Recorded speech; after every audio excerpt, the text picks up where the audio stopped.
దీనిపై మరింత సమాచారం మా ప్రతినిధి బ్రహ్మం అందిస్తారు. బ్రహ్మం, అంటే ఏపీ సీఎం చంద్రబాబు నాయుడు పోలవరం ప్రాజెక్టును సందర్శించిన తర్వాత తన ఆవేదన గల కారణాలేంటి?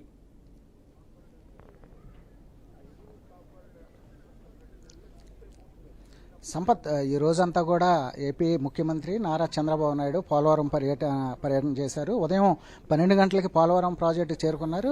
అనంతరం 12 గంటల నుంచి సుమారుగా 4:30 గంటల వరకు సుమారు ఇప్పటి వరకు కూడా ఆయన ఈ పోలవరం సంబంధించి పనులు పర్యవేక్షించడం, అదేవిధంగా ఇక్కడ ఉన్నటువంటి ఉన్నత అధికారులు, అదేవిధంగా ఇరిగేషన్ అధికారులతో కూడా ఆయన సమీక్షలు అయితే నిర్వహించారు. అనంతరం మీడియాతో కూడా మాట్లాడడం జరిగింది. ఏదైతే మీడియాతో మాట్లాడినటువంటి సందర్భంలో ఆయన చాలా ఆవేదనకు గురయ్యారు. ఏదైతే తను ఎంతో ఇష్టంగా కలకన్నటువంటి ఏదైతే నదులు అనుసంధానం చేయాలి అనే ఒక కోరికతో, అదేవిధంగా ఈ పోలవరం ప్రాజెక్ట్ సంబంధించి కూడా ఆయన 2014 కన్నా ముందు ఆయన ప్రమాణ స్వీకారం చేయకముందే ఇటు కేంద్రంలో ఉన్నటువంటి అప్పుడు ఎన్డీఏ కూటమి ఏదైతే ఉందో ఎన్డీఏ కూటమిని కూడా మాట్లాడి ఇటు పోలవరం సంబంధించి అనుమతులకు సంబంధించి ఈ ఏదైతే 7 మండలాలు ఉన్నాయో, అంటే ముంపు ప్రాంతమైనటువంటి 7 మండలాలు ఉన్నాయి. పోలవరం సంబంధించి అన్ని మండలాలు కూడా ఇటు ఈ పశ్చిమ గోదావరి జిల్లాకు వచ్చేలాగా చేశామని చెప్పడం జరిగింది. అన్ని అనుమతులు కూడా ఆయన తీసుకున్న తర్వాతే పోలవరం ప్రాజెక్టు సంబంధించి నిధులు సంబంధించి కావచ్చు, లేకపోతే ఈ ప్రాజెక్టు సంబంధించిన అనుమతులు కావచ్చు, అన్ని కూడా వచ్చిన తర్వాతే తను 2014లో ముఖ్యమంత్రిగా చేశానని చెప్పారు.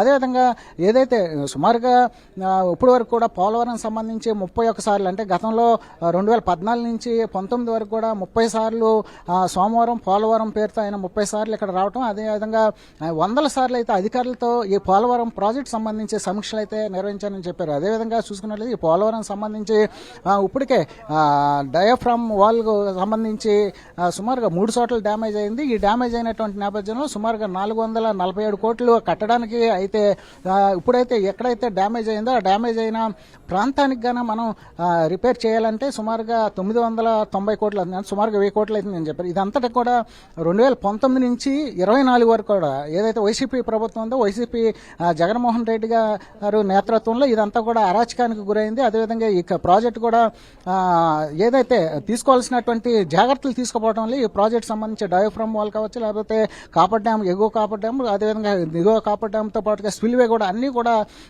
వరదలకు కొట్టుకెళ్ళిపోయినటువంటి పరిస్థితి ఉంది. ఏదైతే ఇప్పుడు ప్రస్తుతం ఉదయం నుంచి నేను చూసినటువంటి క్రమంలో ఈ ప్రాజెక్టు మొత్తం కూడా ఒక కుంటుపడినటువంటి వ్యవస్థగా ఉంది. మళ్ళీ మొదటి నుంచి ప్రారంభించే విధంగా చేయవలసినటువంటి పరిస్థితి ఉందని చెప్పేసి ఆయన నారా చంద్రబాబు నాయుడు ఆవేదన వ్యక్తం చేసింది. మొత్తానికి మనం చూసుకున్నట్టయితే ఏదైతే ఈ పోలవరం సంబంధించి గాన పూర్తయినట్లయితే ఇటు రాయలసీమ కావచ్చు, లేకపోతే ఉత్తరాంధ్ర సంబంధించి కావచ్చు, గోదావరి జిల్లాలకి రైతాంగాన్ని పూర్తిగా సాగునీరు, త్రాగునీరు కూడా అందించే అవుతుందని చెప్పేసి కూడా తెలుస్తుంది.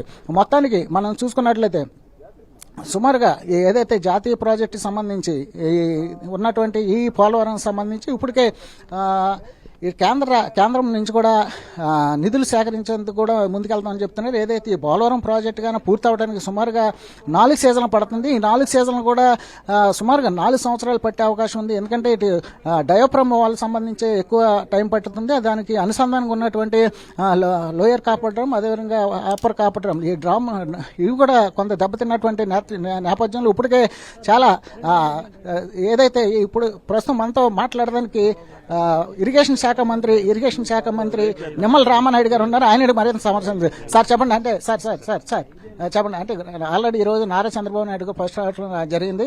ఈ పనుల పురోగతి మీద ఆయన సమీక్షించడం కూడా జరిగింది. మీరు శాఖ మంత్రి చాలా క్లియర్గా చంద్రబాబు నాయుడు గారు చెప్పడం జరిగింది. ఏదైతే ఆ రోజు 14-19లో పోలవరం భవిష్యత్తులో ఆంధ్రప్రదేశ్ రాష్ట్రానికి కరువు రహిత రాష్ట్రంగా మార్చేసిన ప్రాజెక్టుని 72% మన పనులు పూర్తి చేశాం. ప్రభుత్వం కనుక కంటిన్యూ అయ్యి ఉంటే 2020 కల్లా పోలవరం ప్రాజెక్టు సజావుగా పూర్తి అయిపోయి ఈవేళ ఆంధ్రప్రదేశ్ రాష్ట్రంలో సస్యశ్యామలం అయి ఉండేది. దురదృష్టవశాత్తు జగన్మోహన్ రెడ్డి అధికారంలోకి వచ్చాడు.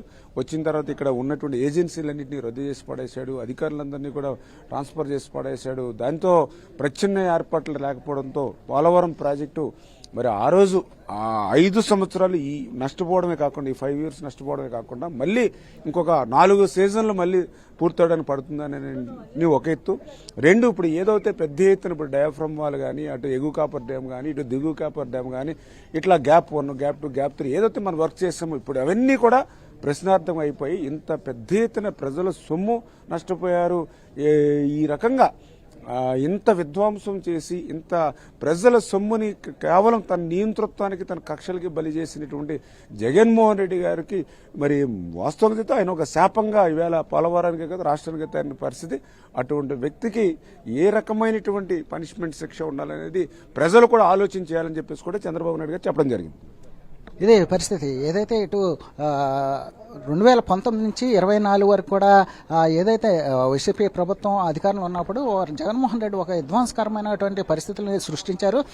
తద్వారా ఈ పోలవరం ప్రాజెక్ట్ అంటే జాతీయ ప్రాజెక్టుకు ఉన్న ఈ ప్రాజెక్టు, అదేవిధంగా ఆంధ్ర ప్రజల జీవనాడికి ఉన్నటువంటి ఈ ప్రాజెక్టు సంబంధించి పూర్తిగా ధ్వంసమైంది. అదేవిధంగా రివర్స్ టెండరింగ్ పేరుతో కావచ్చు, లేకపోతే ఇంకోటి కావచ్చు అన్నీ కూడా ఈ పనులన్నీ కూడా కుంటుపడే విధంగా చేసినట్టుగా చెప్తున్నారు. అదేవిధంగా మనం పూర్తిగా చూసుకున్నట్లయితే ఇటు పోలవరం సంబంధించి మరొక 4 సీజన్లు అంటే సుమారుగా 4 సంవత్సరాల వ్యవధి పడుతుంది. ఏదైతే రిపేర్లు ఇటు కాపర్ డ్యామ్ సంబంధించి కావచ్చు, స్పిల్వే కావచ్చు, లేకపోతే డయాఫ్రమ్ వాల్ కావచ్చు, లేకపోతే ఇతర ఏ పూర్తి అవ్వాలన్నప్పటికీ కూడా సుమారుగా 4 సీజన్లు అంటే 4 సంవత్సరాలు పడుతుంది. కాబట్టి దీనికి సంబంధించి కూడా వ్యయం కూడా 3 అంతలు 4 అంతలు అయ్యే విధంగా ఉంది. అదేవిధంగా పునరావాస బాధితులకు సంబంధించి కూడా 2019 నుంచి 2024లో కానీ ఇచ్చినట్లయితే ల్యాండ్ సంబంధించిన కాస్ట్ కావచ్చు, లేకపోతే ఆ పరిహారాలన్నీ కూడా తక్కువగా ఇచ్చే అవకాశం ఉండేది. కానీ ఇవన్నిటి కూడా ఈ పోలవరం ప్రాజెక్టు సంబంధించి కావాలని ఒక ఉద్దేశపూర్వకంగానే జగన్మోహన్ రెడ్డి కక్షపూరితంగా చేశాడని చెప్పేసి ఇక్కడ చంద్రబాబు నాయుడు కావచ్చు, లేకపోతే ఇరిగేషన్ శాఖ మంత్రి